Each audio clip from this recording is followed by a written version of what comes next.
Lincoln Way 210 Board of Education to order. Please rise for the pledge.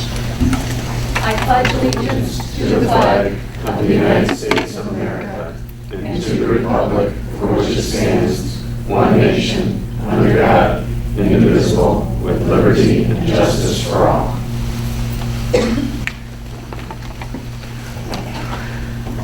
I'd like to welcome you all to tonight's meeting. Roll call, please. Mrs. Glatz? Here. Mr. Kirking? Here. Mr. Kozel? Here. Mr. Coster? Here. Mr. Lucetti? Here. Mr. Lulo? Here. Mrs. Molinari? Here. Tonight we are meeting for strategic planning. We will take public comments. We have one person for public comment. It's Vicki Birch.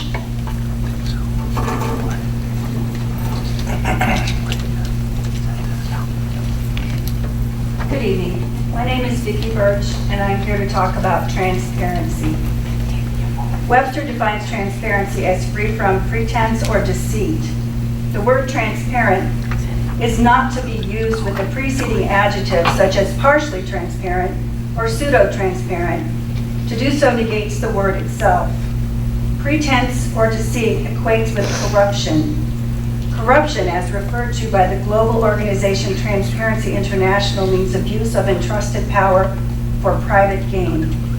If this Board of Education and Administration are not transparent, it raises the question, what is your private gain? 6 months ago, Dr. Tingley, 6 months into your term in 2014, you publicly asked the Board of Education to allow you to hire a consultant for an independent financial analysis. You were a train on the right track. The Board of Education approved your request to hire PMA Financial Network. When you received their report, PMA urged you to be transparent with taxpayers. You were not. You switched your train to another track, the track of Lincoln Way allegiance. You buried that report.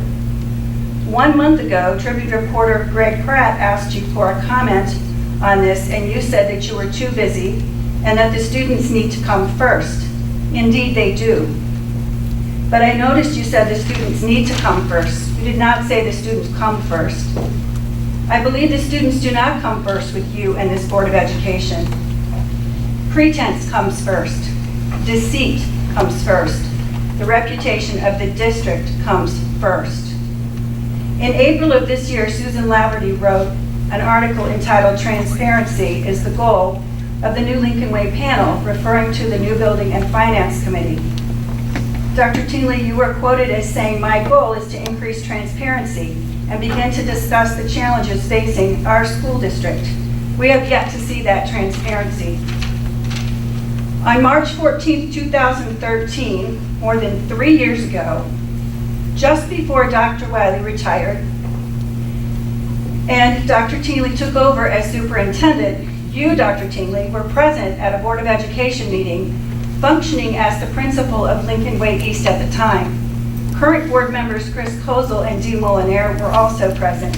Christine Glatz was not.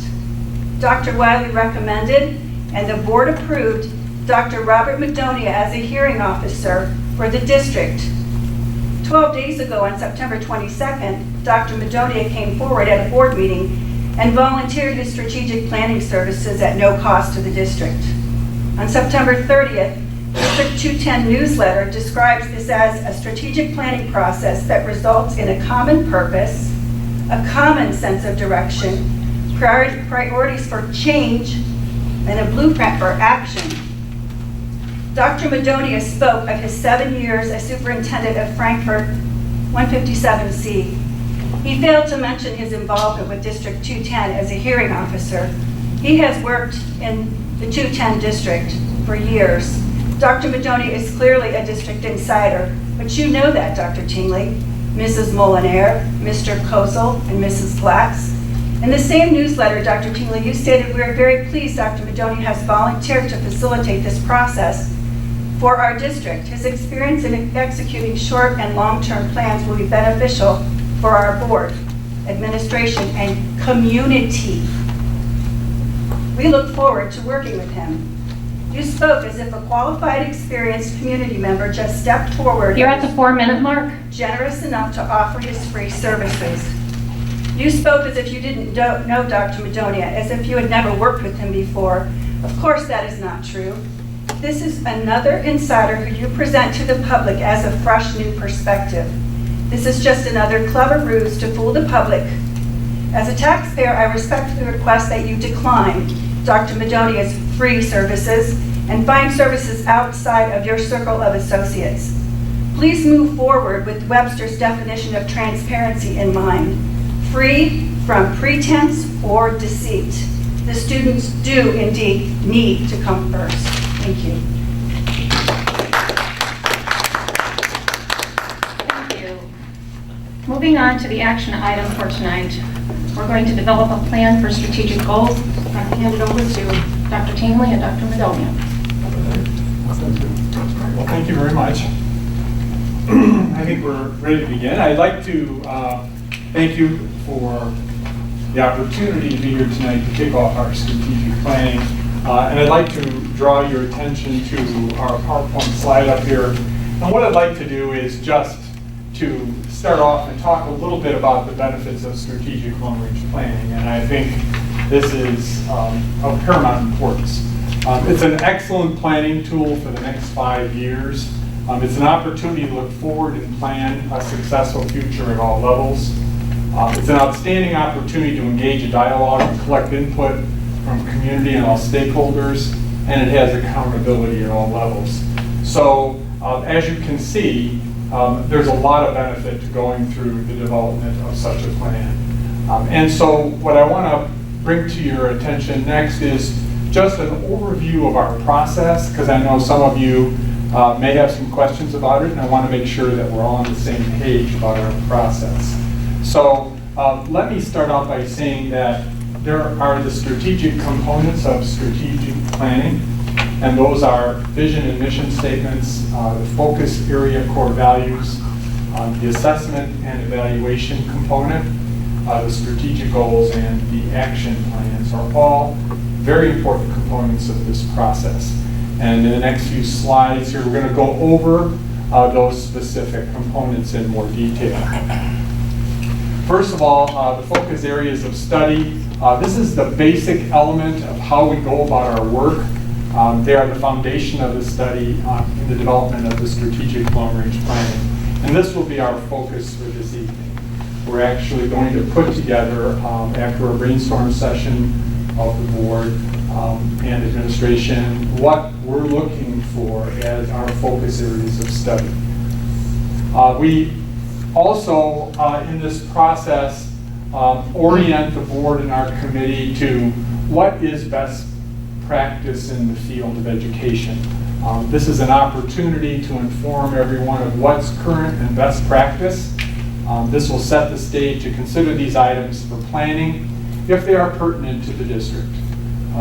And this will place the district on the cutting edge of best practice and research in the field. And the reason why this is important is because, as you know, as we go forward with this planning and have all different types of stakeholders involved, some of them will be very cognizant of what's on the cutting edge in education, and some will not. And we expect that, and so it's important that we review what are some of the very, very important things that all schools are dealing with and what puts districts on the forefront of being cutting edge. So we will have the opportunity to review that with everyone who is concerned in our strategic planning process. The evaluation component is a very important piece. Once we establish the focus areas of study, what we will be doing is putting together a survey to collect stakeholder input at all levels on what they think is important in the next 5 years in each of these focus areas that we're going to come up with today. So we're very interested in engaging our community and our staff and collecting their feedback as to what's important for Lincoln Way 210 in the next 5 years between 2017 and 2022. These evaluation results of the survey will be summarized and when we do work with our strategic planning committee, they will be on the tables of planning, the summary from the survey, so that people can take into consideration all stakeholder input at every level. And that's a very important piece. Now, then what we always incorporate into strategic planning is the annual evaluation of the final plan. We think this is very important because it brings back our committee every 12 months to report out on progress that we've made. So it's a 12-month benchmark for accountability and improvement. And that is an inherent built-in component of accountability that is very, very important. And I have to say that that piece is one that is extremely well received in all the districts that I work in. And I have done strategic planning in districts throughout the metropolitan Chicagoland area. I work from way up north to way down here in South Suburbia. So, and all of them really like the annual evaluation. It keeps the plan alive, it keeps it vital and current. And that's important. You know, we don't want to be put into a position where we have a plan that is developed for 5 years and it sits on a shelf. And that's what the annual evaluation prevents, makes it active and vital. Our committee that we have, the Strategic Long Range Planning Committee, is a diverse committee, one that touches all of our stakeholders. We like to have school community members, parents, teachers, students, administrators, school board members, and these committee members are assigned to focus areas of study based on their potential area of expertise and to achieve a healthy mix for planning. And this is true in every district that I work in, and it has always been extremely positive in moving forward to do our plan. What I want to mention next is that we like to involve the board and the administration in this process. And it's an opportunity for board members and administrators to be at every focus area table. And the whole point is to connect with stakeholders. The whole point is to serve in the capacity of data keeping and also in facilitating the small group, focus group discussions. This is something that I think is extremely important and connects you with your stakeholders. And it also is a very positive thing because it gives you firsthand feedback from the people who are on the committee as to their input into the focus areas, as was referenced before. We do provide, and I should say I provide, for you a 2-hour work session, which we'll do in November, which will train you and the administrators on how to serve at that level, how to bring people to consensus, and how to prioritize input and all of that. So that will be available, and that's one thing that we will definitely engage in. I love themes. They give vitality to any initiative. One that we use in many of our strategic planning endeavors in school districts is the word team with the number of your district. So in this case, Team 210, which that acronym would stand for Together Expecting and Achieving More. So that's one possible theme. Another, of course, is Vision 2020, because our plan will be looking forward through 2020. So that's something that you can think about and consider as we move forward. Now for the process. What I want to do is just go through these next 3 slides that will specifically define the process of the 2 days with the committee and open it to any questions that the board might have regarding that. As was referenced earlier, the results of our survey of all constituent groups will be tabulated and ready for planning. The committee will be divided into groups reflecting on an area of focus to study, as referenced before. And the first task of each focus group will be to identify a 5-item prioritized list of the most important items in that category. So that's very, very important. And so what you'll do is we will go around that table. Let's say that focus area is in curriculum. I'm just making that up, of course. But people will say, here's what I think we need to look at in the next 5 years as it pertains to curriculum. And you'll brainstorm ideas, you will log all those ideas. And what we will be doing is establishing a Google Docs document, which all 5 groups will have a laptop for the data keeper to enter the data that's collected at these focus group areas. And so it'll be the task of each group in our first endeavor to collect input from everyone at that table, and then to look at that input and prioritize what's the most important to what's the least important in a 1 through 5 numbered priority. And so once that is complete, then there'll be an easel like this at every table, and that group will list 1 through 5 up here on the easel. And then it'll be typed in the Google Docs document. So once that's complete, then all 5 or 6 focus groups on the Google Docs document will have typed in their 5-item prioritized list. And so we'll run off copies for everyone. And the spokesperson from each group will get up and explain their 5-item prioritized list to the entire committee. That's very, very important. So then when we go to the next step, and this is the one that gets very intricate, we run off a copy of that Google Docs document, and now we ask each focus group to look at the other 4 focus groups. Now that's under the premise there are 5 of them, of course. But look at the other 4 focus groups' 5-item prioritized list, and from their vantage point,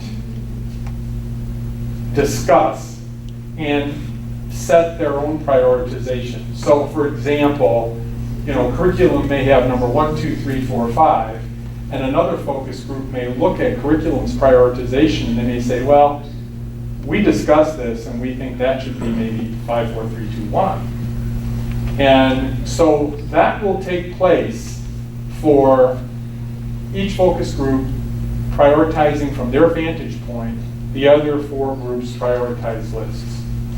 So then it really becomes a very wonderful thing. And what will happen is we will stand up in front of the whole group and we'll call one group up to each easel at a time, and we'll make that group list their order of the prioritized list, let's say for curriculum, since we use that as an example.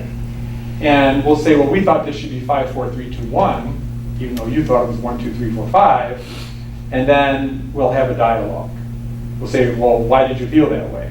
And we'll say, well, we thought of this, we thought of this, and then that group will respond. And it's so interesting because you start to see refinement. You start to hear people say, hey, wait a minute, that didn't even come up in a conversation. That's really a valid point. What a great idea, And now you start to see things change. You start to see refinement. And after, in the example of curriculum, they had a 1, 2, 3, 4, 5 priority, and the other 4 groups then are going to list their order numbers here and have that same dialogue with them. And we're going to do that for every group. So what you're seeing is not just people involved in one focus area, but total engagement in every focus area. And as you know, it sounds complex, but I find it so interesting that when you go through this, it's a phenomenal experience. And you will know, I have a great deal of enthusiasm for this process because I've seen it work. And so I'm kind of a real flag waver for the importance of this and the outcomes of this. I've seen it happen both in high school districts and in elementary districts. And so once that has taken place and we've gone through all 5 easels and had this cross discussion of dialogue and refined the order, right? Then we have each group go back and assess the data they've collected and come up with a final prioritization based on the input of everyone in the entire group. And then what we do is every focus area has a color. We give it a color. And so we give every participant 2 circular adhesive dots in each of the five colors or 5 focus areas. So that would be 10 adhesive dots. And we have them take a break, and we ask them each to individually stand up, go to those easels, and personally vote for their number 1 and 2 in each easel. Now, 99% of the time, it comes out to be the same number 1 and 2 that the final consensus resulted in, because we just had this huge cross dialogue and brought this to consensus. So, but it's a great feeling of an individual committee member to actually feel that they've had the opportunity to give their personalized input. And so that is a beautiful thing. So we take that information, and the top 2, number 1 and number 2 in each one are our top 2 goals, giving us the depth of number 3, number 4, and number 5. And so those are our top 2 goals, and what would happen next is that I would actually start to wordsmith it, because it's rough verbiage, do that, and it's up to the administration, who has to deliver achievement of goals, to put forth action plans to achieve those goals. Once that task is complete, then I formulate a brochure where I put in the goals and the action plans, and then of course it would come to the board as a recommendation.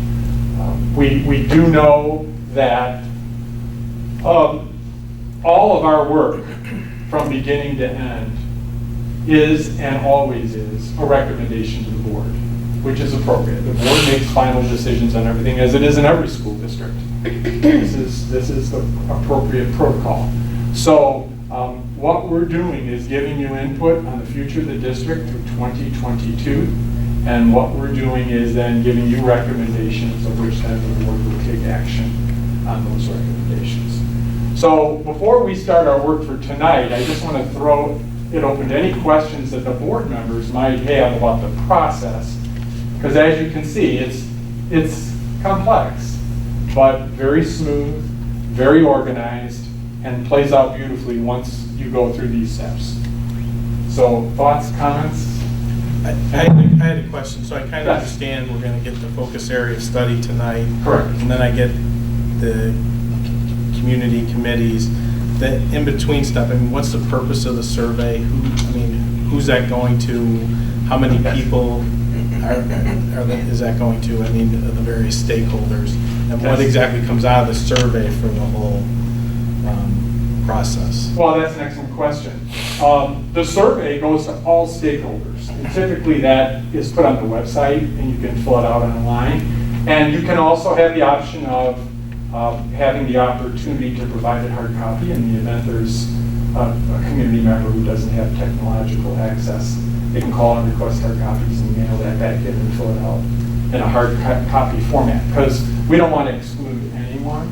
So So it's not just going to, we're not emailing just, you could email all the parents of current students, because we have all those addresses. correct.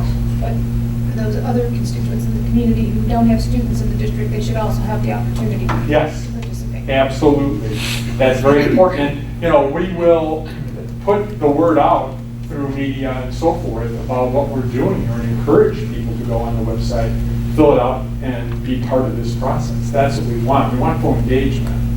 Dr. Madonian? Yes. I know in the past, but presently and for a number of years, we've got a advisory committee that, you mentioned new committee up there, and you listed, students and Yes. administrators and teachers and community members, and we already have one. How would you see that fitting into this? Would it be something completely separate? Because normally what that group does for us is it's a group that we usually, as a board, assign something, yearly. Usually it's something, whether it be with our rules or, last year I know they went over the cell phones, and we went Yes. ahead and did some rule changes, some things that really helped us, keep things current going forward. How would you see that group? Would you see that as part of this process, or Well, I could certainly see some interface with people in that original group, but I see this as a whole different group. Okay. And I'll tell you why, because we want people on that group who match the focus areas of study, and they may not all match, their backgrounds may not be that way. And we want them also to be diverse, represent all areas of our district, have representatives of all stakeholder groups. Okay. We don't want just some stakeholder groups, we want all. Right. This is a collaboration and building partnerships. And so, while there might be many people who would fit very well from the committee that you're referencing, that we view this as a whole separate committee. Okay. So, and typically, one question that comes up is, how many people were you talking? Right. That's one that comes up. I have had them as low as 50 to as high as 90. Okay. So, what you get. Total, not, or. Total. No, or total. focus group.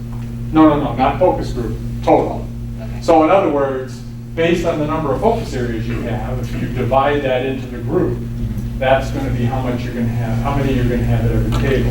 Right. So, if you have 10 at every table and you have 5 focus groups, you're talking 50 people. So it'd be really very similar to what we do with that advisory committee, but bringing more people from, like in the case of the advisory committee, we have 2 people from each feeder district. We have, 2 students. I think 1 or 2 students from every school. We have, it was a very wide range of people Yes. to try and get the different perspectives that might come out. Yes. And I think this would be it sounds like this would just be an expansion of that, and then we would divide that off into specialized groups where they would be able to. They would interface. Through a problem. But it would be additional people, because Yes, obviously that would be there too wouldn't small. be enough people there. There wouldn't be enough people, right. Good question. So Anyone else? So, going back to the survey, Yes. what types of questions are on there? Where are we coming up with the questions for the survey? Is that something we're doing tonight? No. Or is that something you're doing? No, typically what happens in every district where I serve is after doing the focus areas of study, which we're doing tonight, then I put together a template based on all the districts that I've served in of what's pertinent, and after listening to you, what I think would be things we want to collect in terms of input as it relates to questions we would ask. And then, of course, I would run it by you and see if there's things you'd want to add or delete or, so forth. But that's part of what the job of a facilitator is. And I have to get a base to you for collecting that input. And our discussions tonight will be of paramount importance in building that document. Dr. Mendonia, Yes. is it like 10 questions, 20 questions, 50? How many questions typically is Well, the survey? typically in these, we end up with about 30 questions, and we don't want to make it too long because people won't fill it out. True. So you want it pertinent to what we want to collect, but we don't want it to be something where people are going to say, this is too labor intensive, and they throw it away or don't bother. And it's multiple, So that's the norm. it's multiple choice, so it's electronically easy, or is it short answer, or what? Yes, it's all we have different, depending on the question, we have different format types to collect different types of input. But yes, and it works very, very well. And what's nice about it is, obviously, everybody of all stakeholders can't be on the committee. That's obvious. So it does put us on record as getting input from everyone. Everyone has had an opportunity to have a say in what's important for the next 5 years in our focus areas of study. And I think that's a great thing to do, and really makes it very open and forward-thinking. So, any other questions about the process? So who do you view as the, Chris mentioned actually 10 committee, which is made up of a diverse group of people, but are there other districts that you work with? Who did you see as key stakeholders? Booster clubs by chance, representatives from different booster organizations? Those are possibilities. Sometimes, we like to get, we've had homeowners association presidents in the community, we've had bank presidents, we've had, municipal officials, we've had representatives. These are all community-based type of people. Obviously, your parents and your students and your teachers and faculty, those are all inherently part of it. But you want to broaden this base enough to community, because this is what strategic planning is all about.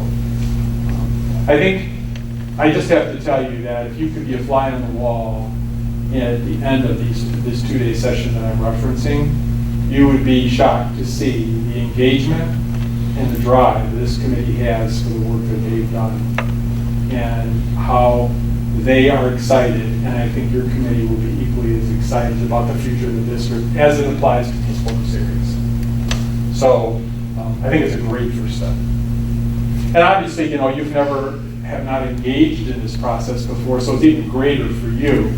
Districts that have done this for years, you know, are just renewing what they know is already an established process and had success with it. So it's going to be great for you because it's a whole new thing and a whole new opportunity for achievement, growth, and engagement and collaboration of your stakeholders. So this is just as much a planning tool as it is a collaborative effort and an opportunity to reach out. And I think those are all good things. Any other questions about the process before we move on? Just one. Would you have any kind of an estimate for a district our size, how many people we would expect to respond to the survey once it's put on the website and blasted out to the parents of 7,000 students? And I know Ron had asked was if these surveys are done multiple choice, but how is this data quantified so we can actually get through it? I mean, I don't think we're talking about 30 essay questions for people answering the survey. No. Well, it is very quantifiable based on its format. Okay, that was... Yes, it is very quantifiable, and it has to be. Sure. Okay, and the bottom line and answer to that question is, if you look at statistics of all the districts that I've served in, I mean, you don't get huge turnouts on survey respondents, I have to be honest with you.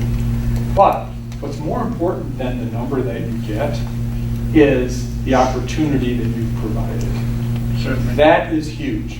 Whether stakeholders take that opportunity and utilize it to give you input on the future of the district for the next 5 years is a choice that they make. So, you know, I have had, of a district of this size, I have had anywhere from 300 to 500 respondents.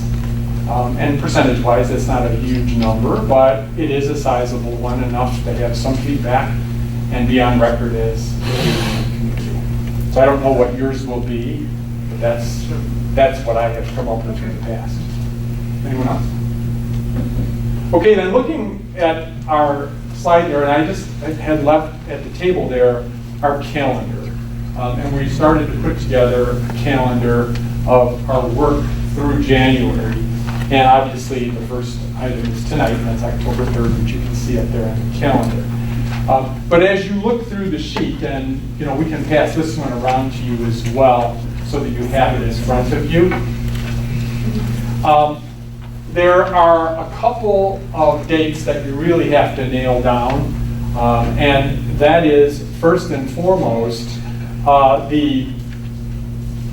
the workshop where we work with the board and the administration on the facilitation. And that's typically in that November timeframe. So it would be very helpful for us to come to consensus and get that date on all of your busy calendars, because I know it's hard to get everybody together on a date. But of paramount importance is the 2 days of our 2-day session with the community committee, okay? And basically that's important because as we recruit people for our community committee, it's very hard to get people to commit to something that they don't know what it is that they're committing to in terms of date. And what that boils down to is 7 hours of volunteer service. So, you know, we're talking 3 hours on one night and 4 on another. Back-to-back nights? Typically, they are back-to-back. What most districts do are Friday evenings for 3 hours, let's say 6 to 9. I'm just making that up, you can do any 3 hours. And then Saturday morning from 8 until noon is a norm. There are other districts that have done them back-to-back 2 evenings. That works too. So there's many different ways you can slice that. But that will be dependent on your needs and what fits you most appropriately. So give that some thought. But I bring this up only because we want to start working on building the committee, and in order to do that, we have to know those dates, because people won't commit unless they know what they're committing to. So just something to consider as we fill that out. And once we have those selected and solidified, then our calendar is set through January. We're in pretty good shape. Questions on the calendar? We're good? Okay, as you know, strategic planning endeavors typically have vision and mission statements. And just to give you an idea of some of this, a vision statement, which is an optional statement, not every district has one. I think every district has a mission statement, but not every district has a vision statement. Now, vision statements, by definition, basically is a very general, simple statement that describes where we see ourselves in 15 to 20 years down the road. And an example of one would be, very simply, to be leaders in learning. That's really a good one, because our philosophy in that sentence is simply to say that we're always going to be on the forefront of what's cutting edge for our school district and for our kids. We're going to be leaders in learning. But again, that's something you can have or not have. That's not, everyone has a vision statement. As it applies to a mission statement, this is a statement asking, what do you do, for whom, and how do you accomplish this? Now, your current mission statement, which is the Lincoln Way Community High Schools are committed to providing the experiences and opportunities necessary to maximize the academic and social growth of all students, is a very good one, actually, because it fulfills all the three questions. What do you provide? Academic and social growth. For whom? Students. And how? By providing experiences and opportunities. So your mission statement fits the criteria. You certainly can modify it if you choose to, but you can also leave it as it stands as well. So that's something for your consideration. So what I want to do now is move towards the discussion and development of our focus areas of study, which is tonight's endeavor. And as you can see over here on this side of the room, we have 6 easels. And what we're going to do is brainstorm ideas from everyone up here at the table about what you feel specifically are important for the district between now and 2022, which is a 5-year forward time frame. And as you brainstorm these ideas, I'm going to start putting them up here on these easels. And the whole point of that is to have everyone here on the board and the administration here to actually have the opportunity to voice their opinion about what we need to be looking at in every facet of everything you do. Okay, because that's going to be part of our planning endeavor. And then as you mention those, I'm going to write them up here, and you will see as I write them up here, I'll be putting like ones together and starting to categorize them. And then once we get the categories complete and finish our brainstorming session, then we're going to see what those topics are from that brainstorming session, and they will evolve into our focus areas of study. So that's the process for tonight. Does anyone have any questions before we start? We're good. Anyone? Are we good? We're good. Okay, then I'm just going to throw it open for you to let me know. Anyone can start, and we'll just go right around and tell me what you think is important between now and 2020, and we're going to start logging it in. And by the end of the evening, we'll have 5 focus area study. We'll also have all your comments. And so what I will do is collect everything that you said and give that back to you, so you'll have a record of this evening and what went into the discussion that evolved into that focus area. So you're going to have a log of everything we've talked about tonight that led to that. So at any point when you're leading a focus area study, you know what the board's drivers were in that area, because it's reflected our discussion, and here's what we talked about. So, does anyone want to start? Finance. Okay, what specifically? That's The elimination of the TOS, elimination of? the tax anticipation warrants. A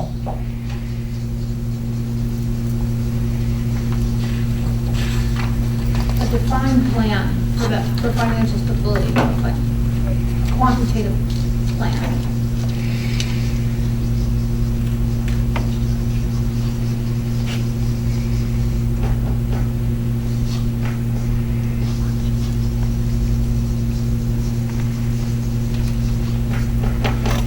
Okay. Ties in with plan to restore fund balances.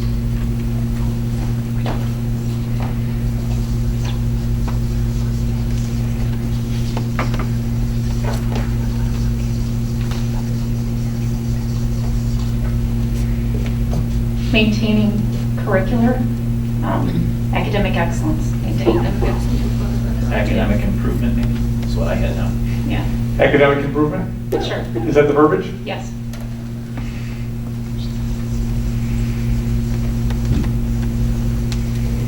Would academic intensity be the same, I guess, but The rigor, maintain academic rigor. Move the ball forward, however you want to put it. Technology. yeah. Okay. Definitely. Give me some specifics. Well, Dr. Murphy put a 5-year plan together, a goal, and we looked at it one evening and with a few other distractions and things, we haven't gotten back to it. So looking at that 5-year plan that he put together to kind of see where the district is and where it's going. I would like to see one-to-one. One-to-one, I think the best, this is my area, but, Brainstorm, so we can't squash anything. yeah, no, I absolutely agree with you. I think we need to set the metrics for technology and then set the goals for technology.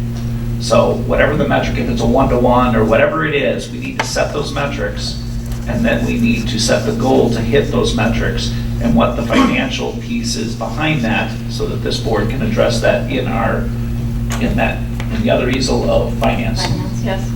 Okay.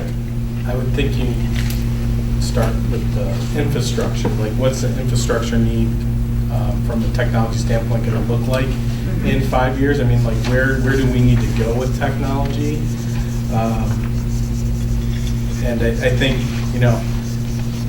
to that point, I think you have to align the technology needs of the district but take into account our fiscal resources at this time. So, I think that kind of ties both of them together. And you will see some interfacing between focus areas, like the finance group, along with the technology group. You're going to see some interfacing there in our plan. On another one, just a different easel, community involvement. Use of the facilities specifically and other things along those lines.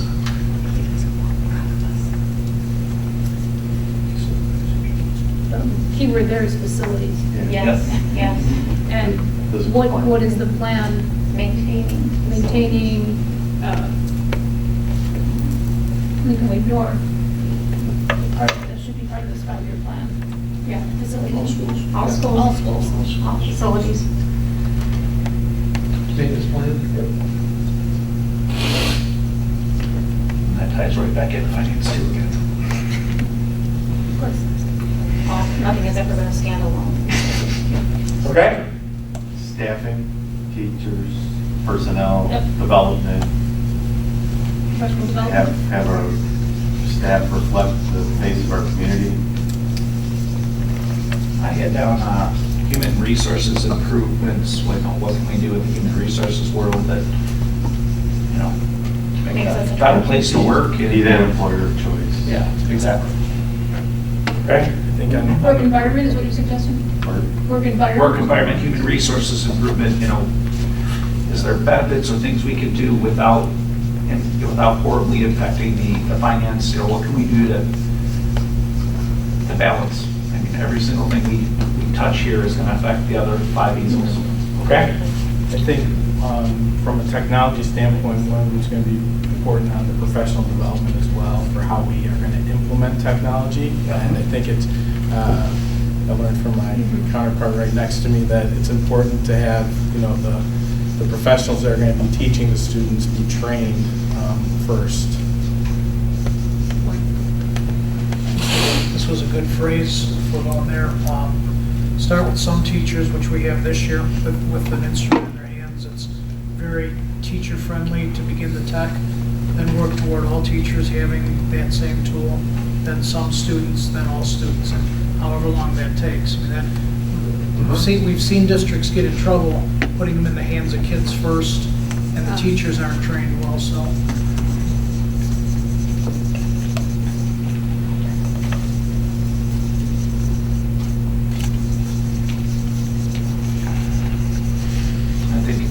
I think that's important, but I think the one thing you have to watch is not only the physical devices anymore, especially now with the cloud and everything else, that there's so many things that are virtual that, you know, that's getting back to that metrics and setting what is it we want to measure and what is that goal in technology. And that's not as easy as it sounds. Okay? Get off the financial watch list.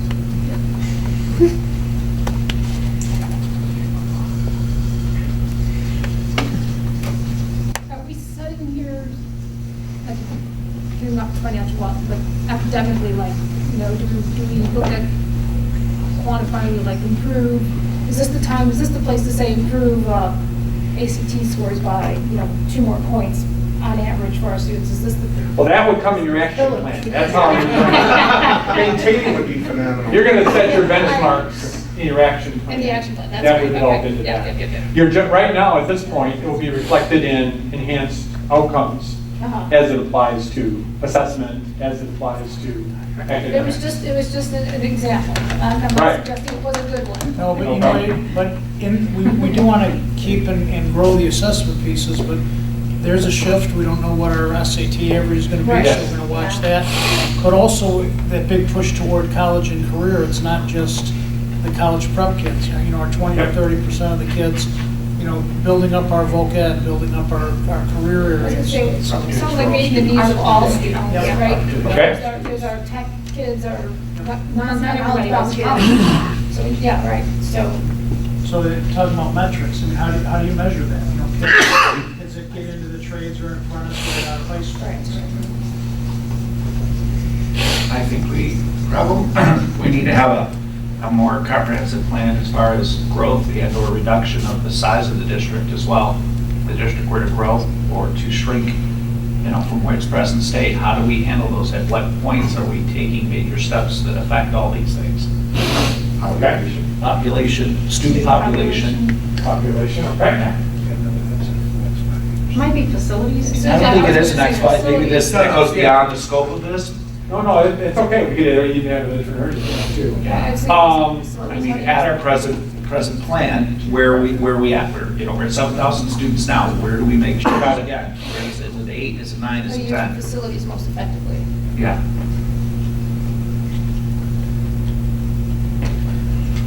We'll fill it. No, after you say that. We'll stop it. We can Stop. discuss. Cut it. Got Create a capital. I think you have to say expansion or retraction, Or retraction. Yeah. So let's say up or down. up or down, right? I think and be Yeah. very frank and open about what that means. Exactly. Instead of create a long-term capital plan. Okay. For your So facility. there, yeah. Yeah. Yeah, more student.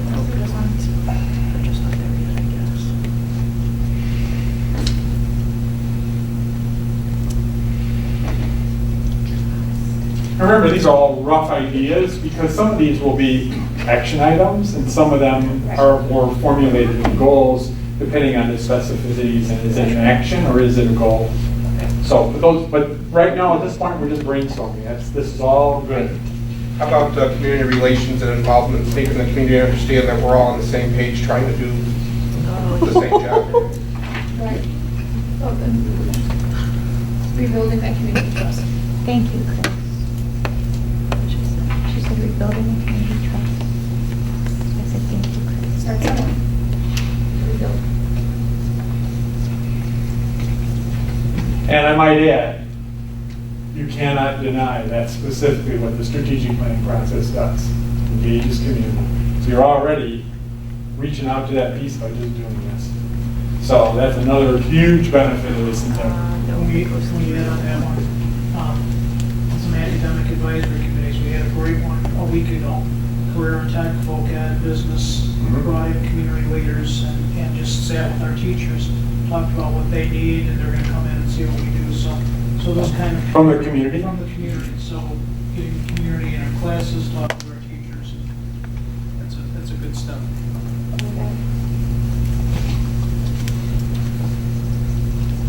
I think this hits in the next 5 years, but I think under finance, there at least needs to be discussion of the bonds. Absolutely. What was that? Long-term bonds. Long-term bonds? Yeah, bond and interest, there needs to be. The plan around it. Yeah. The plan.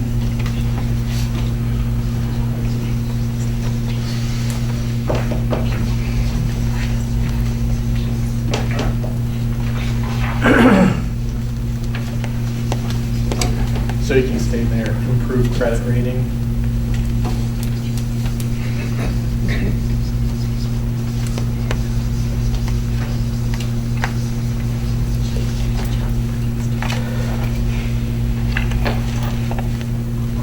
Enhance internal controls. What do you mean by that, please? Accountability, integrity. Thank you. Okay. In finance side, okay, I thought there was different internal control areas.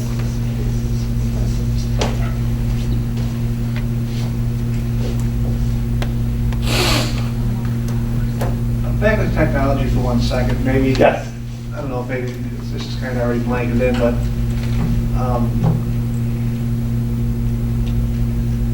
the weaving of technology with curriculum, would that be a separate line item, or is that for under teachers? I think it overlaps with academic intensity too. because- It does. Sure, that's kind of those two easels moving together. That's good. Yes. Well, there is interface between technology and curriculum. No question about it.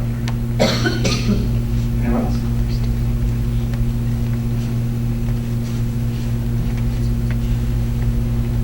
You want to go into any specific curriculum things or? No, what we want to do is just give you this opportunity to think this through and brainstorm it out. Now, this is very raw, and what it does is make you come together to think about what's really important through 2022. And this discussion helps you think forward. And that's what this does. Because as you notice, some of you brought up things that precipitated you to think of something else. And that's what this is all about. That's the whole point of a brainstorm session. So I'll give you some things that we've started moving down the right road. So our emphasis on advanced placement, the board started us down there last year. I don't want to lose that. How far we go with Common Core, how far we go with next generation science.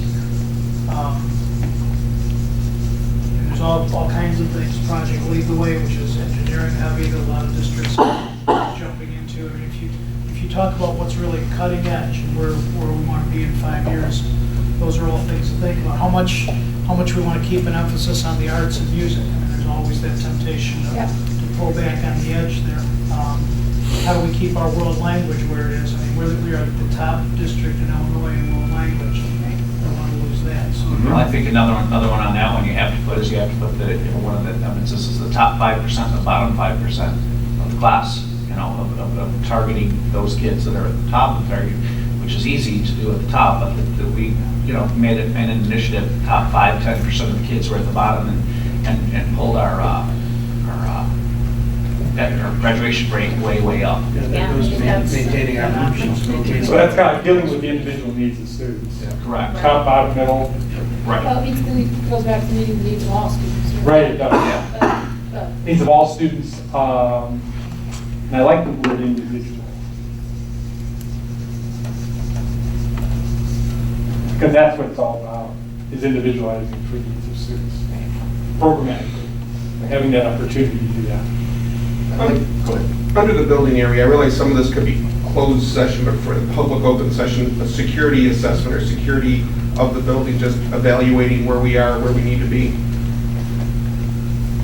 And I think if you put that down, and this one is going to be along the same lines there, but I think it needs to go on the community side, is maintaining our disaster for tornadoes and/or natural disasters or man-made disasters, our facilities, and working with the emergency, Will County, et cetera, and our generators and all the things that we do is making sure that those Or community access. community emergency plans that we have in place, but making sure that those are maintained.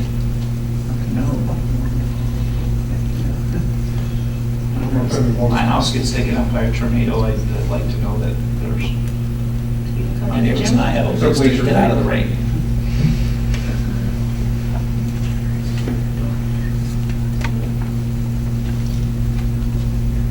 As I think all of our constituents would feel. Commitment to extracurriculars. What was that? Commitment to extracurriculars, and that obviously ties into finances as well. Sports activities. It all costs money. Your wish list for that. Yeah, right. I'd like to go back to where 80% of our budget is spent on staffing, Yes. and make sure that we have the right hiring practices. I think the next 5 years is going to be a challenging time frame for education from that perspective. And I'm still going to hit it again. I think that we need to make sure that our personnel reflects the face of our community.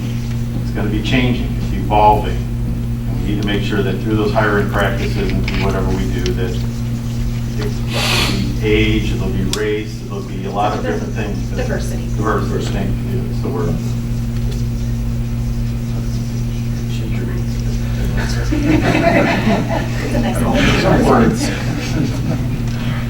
Okay. I think through the website and social media, and I think we're starting to do this, but promote the success of students and faculty. Okay. Communications. That's it in the community at the end. I think it's communications, but it could also go into the staff.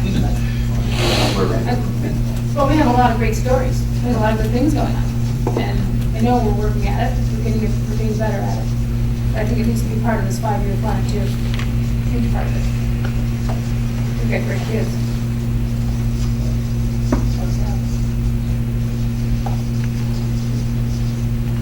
Okay. Explore new funding sources potentially, making sure we're capturing any grants that are grant opportunities, which I think we did with computers recently, and also like our facility rentals, like coming up with a more robust procedure to make sure that. And also corporate, third-party corporate revenue. Sponsorships. Revenue.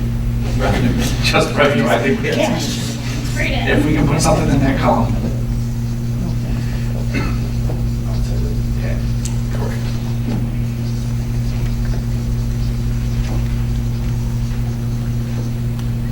Okay, got it.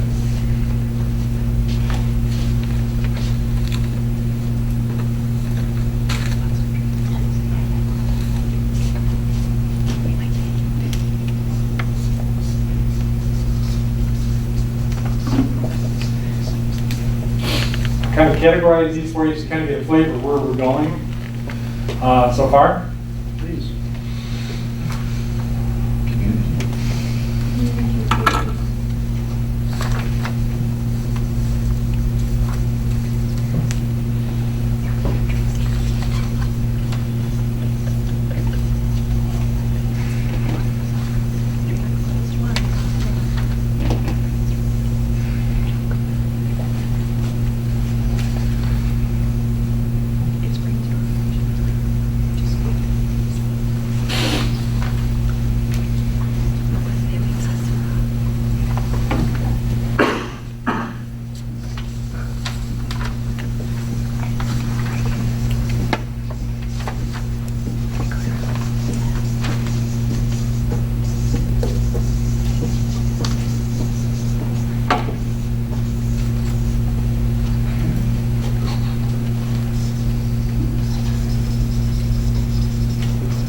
Okay, here's what I see based on what we've collected so far, and then we'll continue the brainstorm.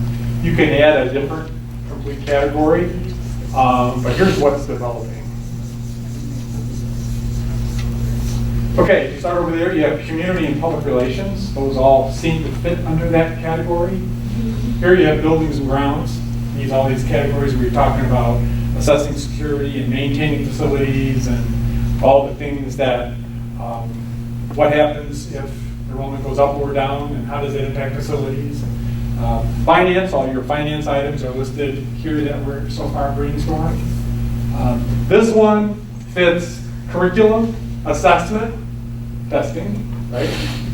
And outcomes, student outcomes, which is a good one. This is human resources, which are all personnel items. We're talking about staffing, we're talking about work environment, climate and culture, and things like that all fit under staffing. Professional development, training teachers, very important piece of human resources, particularly as it applies to your other areas. Because remember, these areas are going to interface with each other.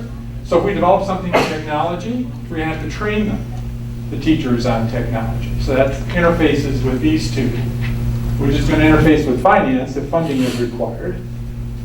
So there's a lot of them that tie together, and as you have these discussions through the strategic planning process, you'll see how they nicely go together. But this is what we have so far. Now we can add to this list. We can add something that will be another category. We can do that as well. Right now there are 6 areas. And some districts put some areas together. Some leave them as standalones. Like some districts put finance and building and grounds together. Some districts leave building and grounds separate and leave finance separate. Those are all decisions that you would make relative to our planning process. I like those two separate right now, Okay? just because our building and ground is such a big topic right now. Correct. I like it separate. Anything else that you can think of, even brainstorm-wise, under the categories we currently have? Because what we're, besides establishing the focus areas of study, what we're doing is logging your conversation. So, and I'll give you this log. I'm going to type this all up. You're going to have copies of it. I'll send it to you electronically. And this will log the discussion so that if you're talking about curriculum assessment and outcomes, for example, you want to remember what your discussion was among all of you. That's pertinent. So we're going to keep that log.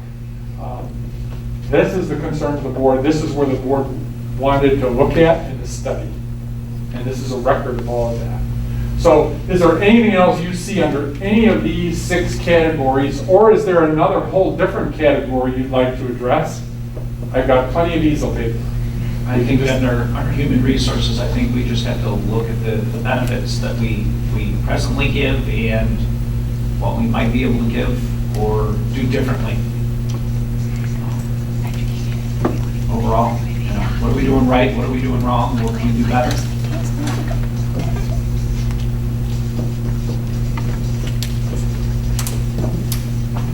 And that, I think, goes all into just a work-life balance for anybody who works for the district. Okay. Anything else? Yes. I think under finance, Yes.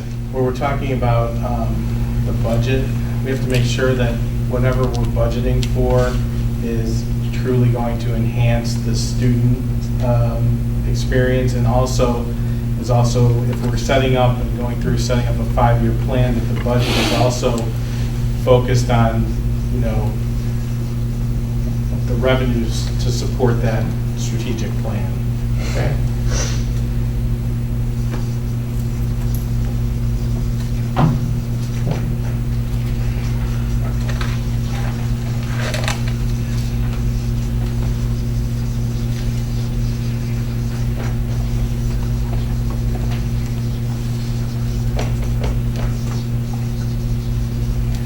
Here you go. Under community and public relations, I like to add, I don't know if the word is protect, but, or maintain or whatever, but I want to protect the Lincoln Way brand. We have a great brand. Let's maintain that brand.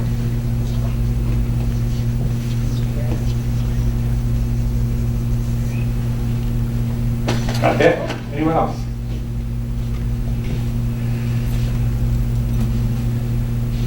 I think on technology, and I think we started that with Brian's report, but that life cycle, technology life cycle of our assets, we need to have that life cycle plan implemented, whether, how long are we keeping a computer for, how long are we keeping a server for, how long when we purchase something, is there the life cycle of, from grave to death of that asset, and making sure that we have the finance behind it to replace it when it comes to end of life. What about transportation? As part of our long-term, do we want to talk about that?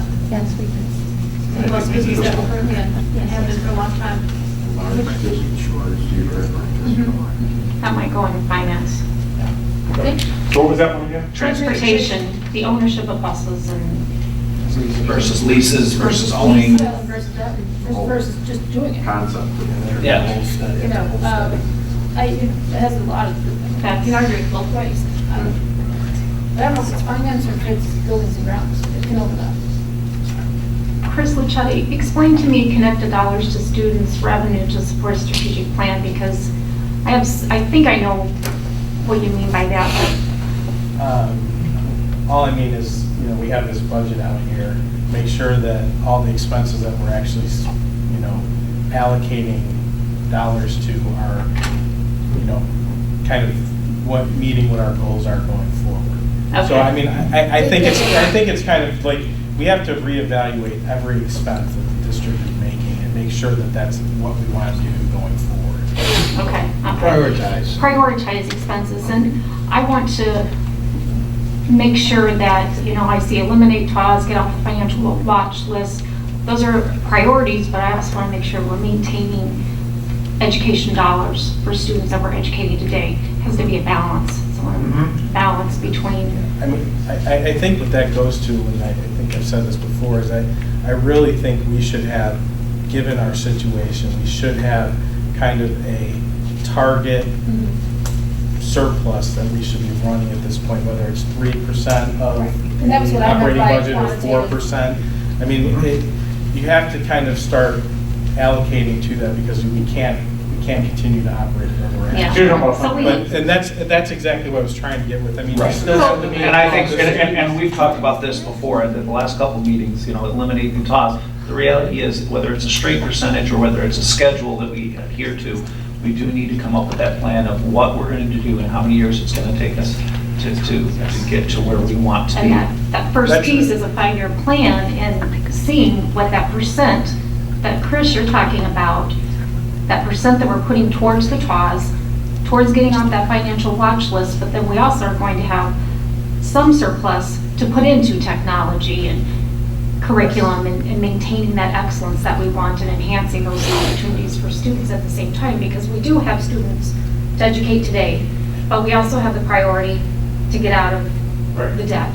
Absolutely. So it's a balance. Yeah, it's a balance. And I mean, even if you run a $3 million surplus for the next 5 years, there's a good chance you're still going to be That's borrowing. about- tax- Oh, yeah. Is it 2 this year, 5 next year, 7, 4, I mean, Yeah, whatever borrowing it is, 30 whatever million. schedule or You can do percentage. the math. So I agree, you have to kind of balance, you know, how quickly you rebuild that. But I mean, it took more than 5 years to, you know, spend down the To get there. So you're surplus. talking about fund balance, basically, Yeah. is what this relates to.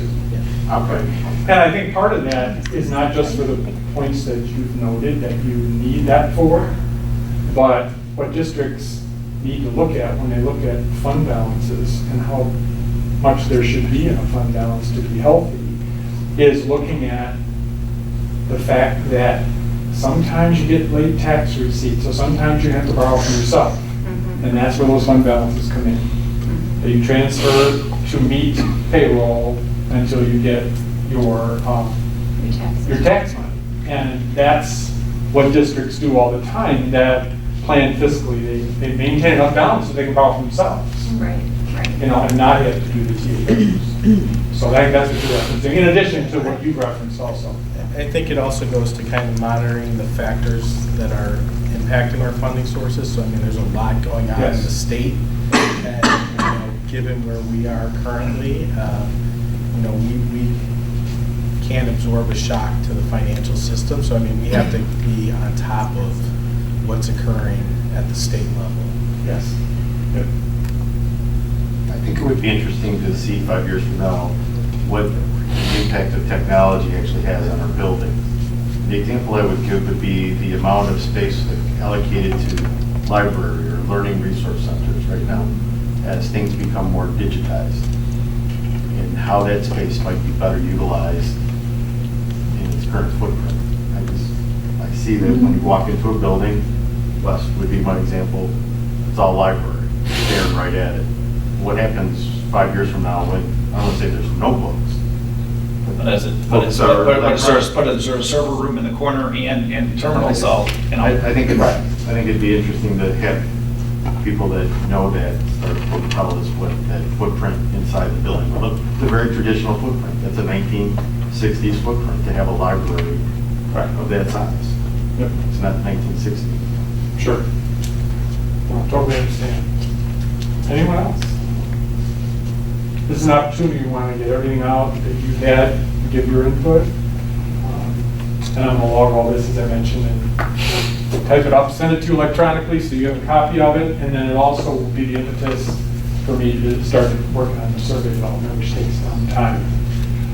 But at least it shows that right now you have 6 areas.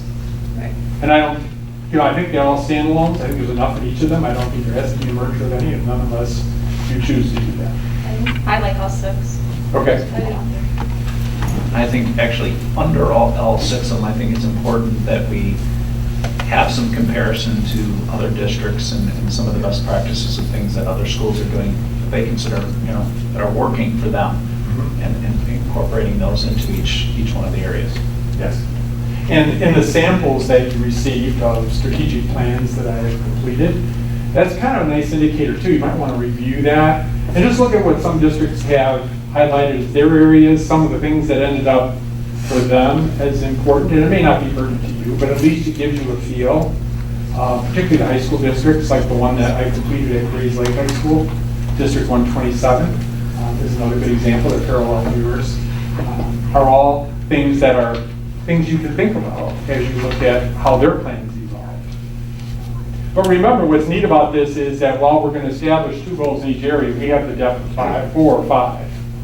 So this plan has depth. It's not a shallow plan. And it's one that will be alive at all times with our annual reviews. We're going to celebrate the successes of this plan. We have benchmarks for improvement. And I think you'll be very pleased to see the outcome once we get the whole process completed. Any thoughts? Dr. King, we'll have a tab or something on the website that'll document these and eventually have the survey on there, maybe have an area for them. This plan will work with Bob to get the survey done, get it sent out to everybody, advertise that. And Bob is a known commodity. I mean, we've worked with Dr. Madonia for a number of years in this district. He's done how many administrator academies for us, Tim? 4 for our teachers. 4 for our teachers and administrators. It is a known commodity. He's been an excellent professional. He's been very supportive of this district.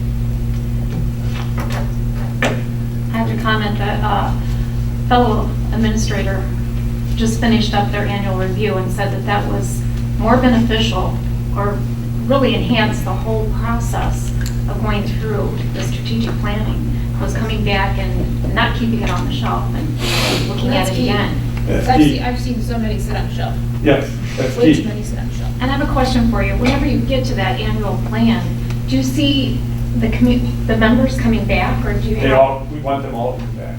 Okay, and that typically happens? Oh, yes. Okay. Because you know what? They spent 7 hours putting this They're together. invested. They're invested. Okay. And when you bring them back and you keep them in the loop, you report out progress, that makes them feel good that their volunteer efforts have been worthwhile. The districts that leave the plan on the shelf and call these people back 5 years later really hurts their climate and culture, because they say, I put in all this time, I never heard from you again, and my volunteer time was worthless. So yes, we do bring them back and we report out our progress. So there are benchmarks for growth. And I think that's huge. It's not like we're going to just take our time getting things done. We have benchmarks for outcomes. Great, thank you. When you talked earlier about key dates, do we want to look at dates tonight? Because I know our calendar, I know our calendar. Well, I'd sent out, Chris, an email's been sent, so Oh, if sorry. everyone can Just get got back. back. I know you just got back, and I know you were not connected, but if we get those back here the next couple of days, I sent 3 or 4 different options for each of these 2 planning sessions. Okay. And just let us know what. Including the 2-day one, right? Yes, let us know what doesn't work, and then we'll piece together what does. Yes. And what I'm going to do right here at the end of the meeting is I'm just going to take a snapshot of each of these so that I can record them for you and send them to you electronically. And I'd like you to keep the hard copy. Just roll them up and keep them as our data log. I have a process question. Maybe you answered this, I apologize, but what if somebody wanted to be a part of this committee in December? How would they go about making that known? Well, at some point, we will be able to establish that process. We haven't gotten to that point yet. What we're gonna do, if we open this up and, and we hope to get volunteers and do open it up and so forth. But what we want to do is match people who fit these focus areas as closely as we can get it, yet still have it diverse with all different stakeholders and from all 5 of your communities too. We don't want certain communities represented, not others. This is an engaging process. So there will be the opportunity for them to voice their interest. Yes. We're not at this, well, we have to get the dates first. Okay, but let's say we get mid-November down to early December, about when would that survey? Well, I think we were looking at December dates for the 2 days. Right. I think there were Fridays and Saturdays in December, if I remember correctly. That email that you sent. So your question So is. when would somebody from the community start to raise their hand and say 15? Oh, when we put out that soliciting people to volunteer. About when would that occur? Soon. As soon as we get the dates established, we move forward with that. So would it be in October, November? Yeah. November. Early November, late October, so Yeah. next couple of weeks. Next couple weeks. Very So good. pick the dates, we can put it out there. Actually, the only thing holding us back are the dates. Okay. Because we can't put out something that we don't have a Just if decision. somebody walked up to me and said, Joe, I want to be a part of this, I'd be like, stay tuned, and by Halloween, it'll be out there. Absolutely. Okay, thanks. Absolutely. Good point. Anyone else? Thoughts? All right, thank you I think we're very good. much. I'd like to thank Dr. Madonia and all the participants and the board members for being here on a Monday evening. Thank you to the community for attending our board meeting tonight. Motion to adjourn. So Second. Motion. Meeting is adjourned.